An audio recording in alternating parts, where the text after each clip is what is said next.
Hey, it's your buddy Peace and Harmony with you here today. We're focusing in on the resultant low self-esteem that occurs within a person, a quote-unquote victim, the individual who has been in an abusive, narcissistic, or psychopathic relationship. We're focusing in on the resultant low self-esteem that occurs within these manipulative relationships. And why is there such low self-esteem? Why is there this experience that I'm worthless, I'm no good, I'm a nobody, I'll never love anyone again, I'll never trust anyone again, I'll never be able to trust myself? It is largely stemming from the narcissist and psychopathic lack of empathy. The lack of empathy is the deficit within the narcissist or psychopathic individual to really see, acknowledge, reflect back, and validate your feelings, your opinions, your emotions, what you have basically absorbed or encountered in the relationship. And when you try to bring it to their attention, they don't see it, they don't feel it, they don't acknowledge it, they just blow past it. In fact, they usually result in narcissistic rage.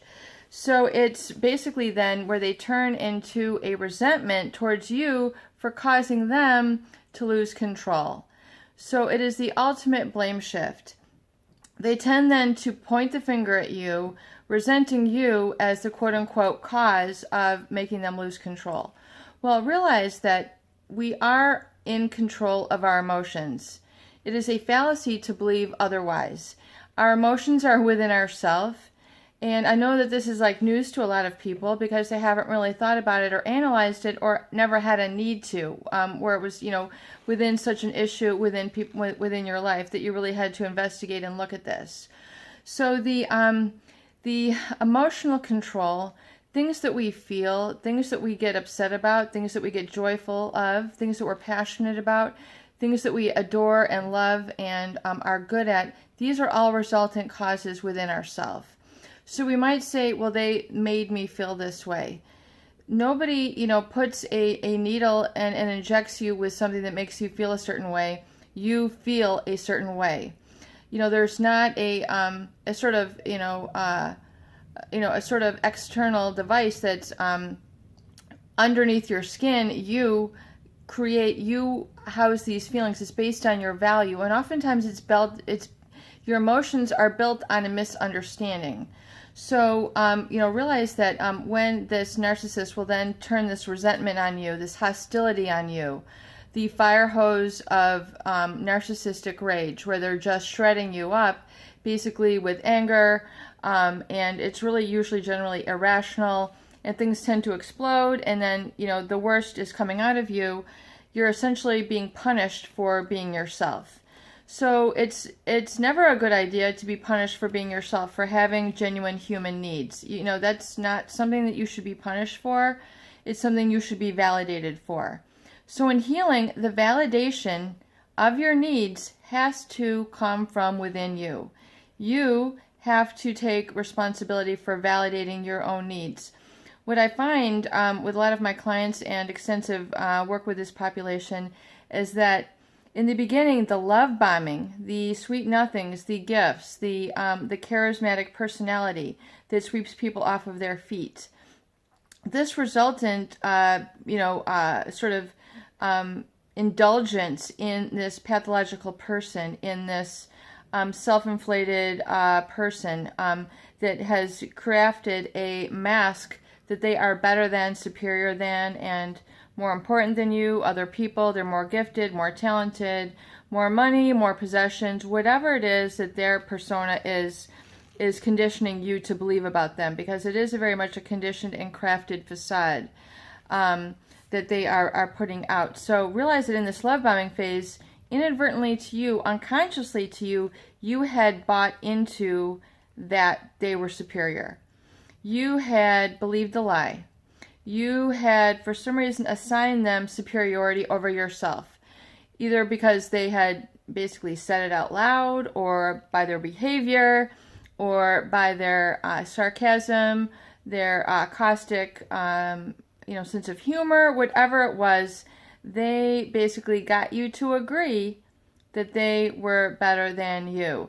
they were more gifted than you. They were more special, more everything. I mean, whatever it is in the situation, they basically promulgated that within you, and you bought in, you accepted it, and you thought, oh, lucky me. So essentially then, when you try to be yourself within this experience, you essentially get lambasted and punished for being yourself. And then the low self-esteem, because you're not mirrored back to yourself, it's all about mirroring the narcissist in the relationship. You have to give them the accolades, you have to give them the applause, you have to tell them how amazing they are, you have to tell them how great they are, even if they are. But what I'm saying is that compliments are a wonderful thing, and I definitely believe in giving compliments. It's so important to give compliments, and credit where credit is due, and the good jobs and the encouragement and the support. I'm a big believer in that. By all means, in fact, I definitely even advocate, when you're out and about and you see, a cute couple, or you see a cute baby. I mean, I know this might sound cheesy, or you see something special, to say to somebody, your kids are so cute, you dress them up so beautifully. That's so wonderful. You're such a good mother. Just to make these comments are very encouraging to people, and it reaffirms them that they're on the right path. Well, anyway, in the relationship with the narcissist, it is a one-way compliment. It's a one-way mirroring. It's a one-way acknowledgement. It's a one-way support relationship. They might give, a seemingly bit of support to you, but really it's done out of resentment or inferiority, or what they might call gratuitous, gratuitous compliment, like very cheeky, very disingenuous, very fake. They really don't feel it. They're just saying it to say it. In fact, the narcissist and the psychopath are experts at telling you what you want to hear. They don't feel it. They have studied people, and they have told people what they want to hear versus what they genuinely feel.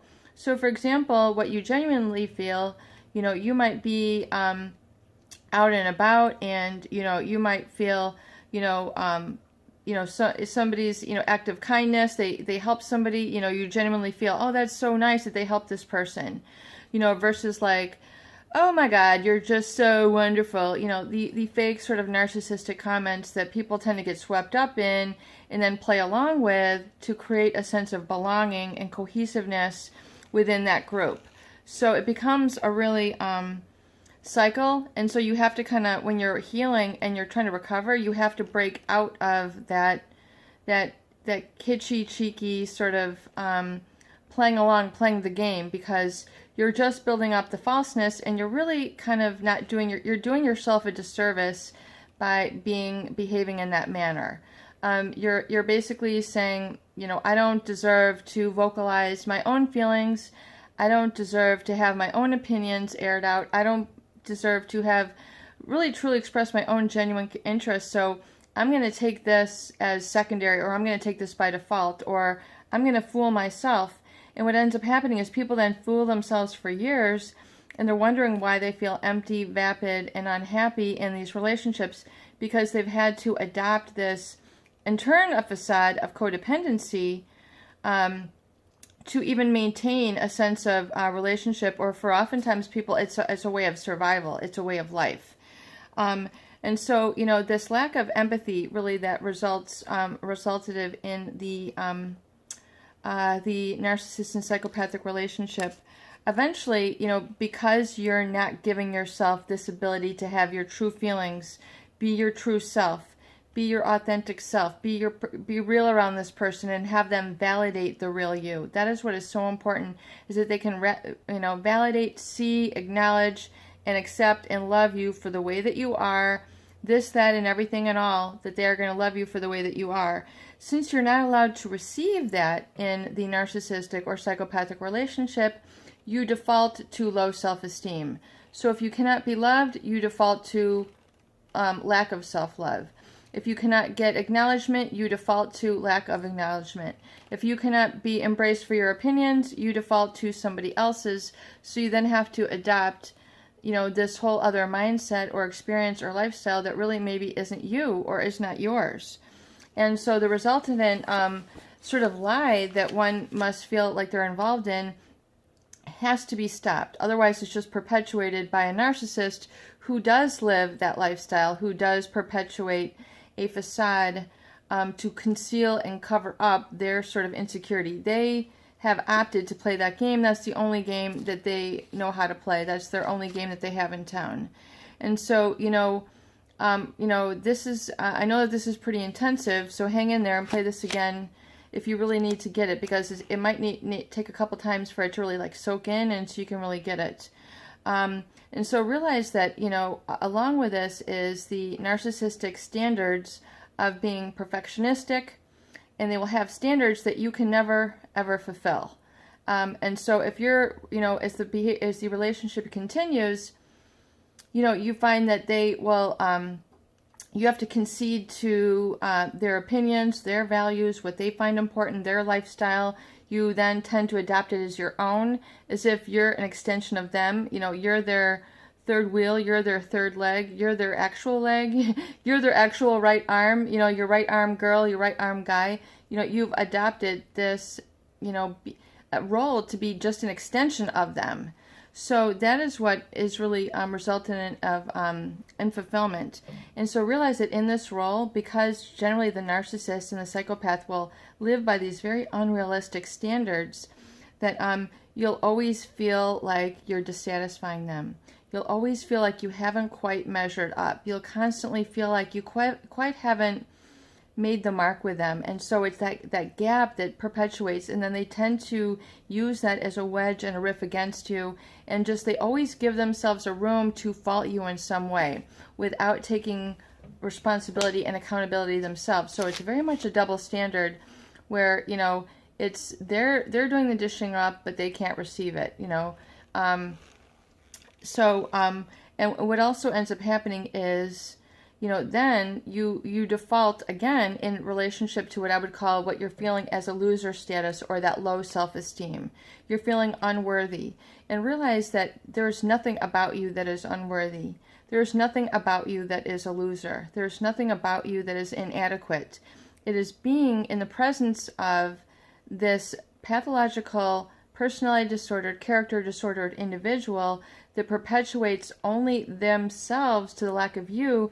You feel that way by default because there's not room enough in their life for two people. There's room for them only in terms of who is better than, who has more than, who is the accomplisher. That it is them. No one else with a narcissist can be on equal status.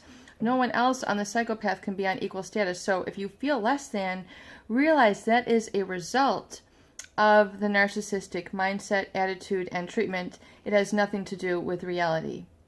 Peace and harmony with you here today. I hope these videos do help. Please share, please subscribe for more great tools, videos, discussion, and support.